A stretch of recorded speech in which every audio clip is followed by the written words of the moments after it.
ये आज तक की समस्त सनातनियों की, हिंदुओं की सबसे बड़ी विजय है। प्रेम अत्यधिक होता है तो वाणी कम बोलती, आंखें ज्यादा बोलती हैं। ठुमका लगाने को जी चाहता है, अयोध्या जी जाने को जी चाहता है। वो अपने नहीं है, वो रावण के खानदान के हैं। रावण के खानदान के लोग इस प्रकार की वार्तालाप करते हैं, उनको शेम टू यू। ये आज तक की समस्त सनातनियों की, हिंदुओं की सबसे बड़ी विजय है, सबसे बड़ी जीत है।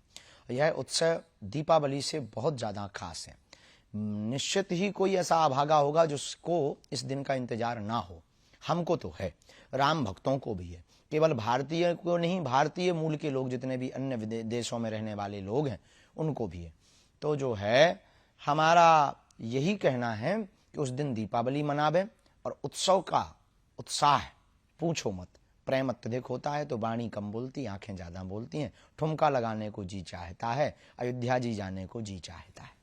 जी, लेकिन आप जो कह रहे हैं कि उत्सव का ये दिन है, विजय है सनातनियों की, लेकिन कुछ लोग इसी धर्म से जुड़े हुए लोग वो जो बयान दे रहे हैं, कोई कहता है अभी भी ये कोर्ट का फैसला है, मंदिर तैयार हो चुका है, लेकिन अभी भी कुछ लोग सलाह देते हैं कि वहां पर अस्पताल बनना चाहिए, तो कोई कहता है स्कूल बनना चाहिए, और कुछ लोग तो सनातन धर्म पर ही प्रश्न उठाते हैं कि इसमें तो जाति विभेद है। ये तमाम चीजें अभी भी प्रश्न उठ रहे हैं। बिल्कुल भी जाति विभेद नहीं, मूर्खतापूर्ण बातें हैं ये।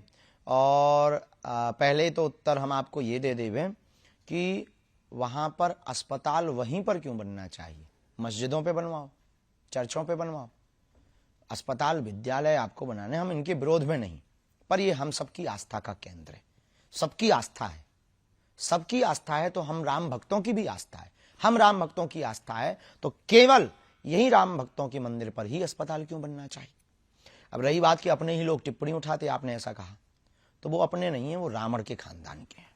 और रावण के खानदान के लोग इस प्रकार की वार्तालाप करते हैं, उनको Shem to you. Shastri ji, इसमें एक सवाल ये भी है, चूंकि कोर्ट से फैसला आया है तब मंदिर बन रहा है, लेकिन श्रेय लेने की भी बात चल रही है। कुछ लोग कहते ये भी सवाल उठा रहे हैं कि राम हमारे हैं तो राम किसके हैं। अब आप ही बता दीजिए, चूंकि आप गुरु की श्रेणी में, तो आप ही बताइए कि राम किसके हैं। राम सबके हैं, राम जन जन के हैं, राम का विश्व है, राम व्यापक है, राम विश्व के प्रणेता है, राम विश्व के मानवों की आचार्य संहिता है, राम विश्व की आधारभूत है, राम एक बहुत बड़े नायक हैं, राम एक इस देश के प्राण हैं, इस देश की श्वास है। राम सबके हैं, जिनको भी श्वास और हवा की जरूरत है उनके उनके राम हैं।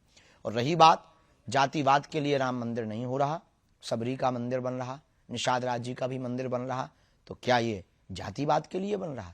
जातिवाद के लिए मंदिर नहीं है, अपितु राम भक्तों की आस्था के लिए मंदिर है।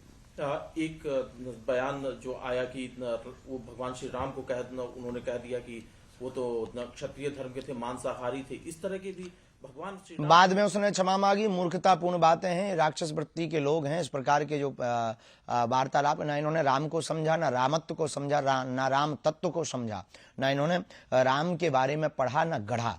इन्होंने सिर्फ अपने बयान को कहकर न्यूज में बने रहने का उपाय सोचा है। और सबसे सस्ता उपाय प्रभु श्री राम पर और राम भक्तों पर आस्था पर उंगली उठाना है इस देश में। ऐसे ही लोगों को ठिकाने लगाने के लिए हम भारत हिंदू राष्ट्र चाहते हैं।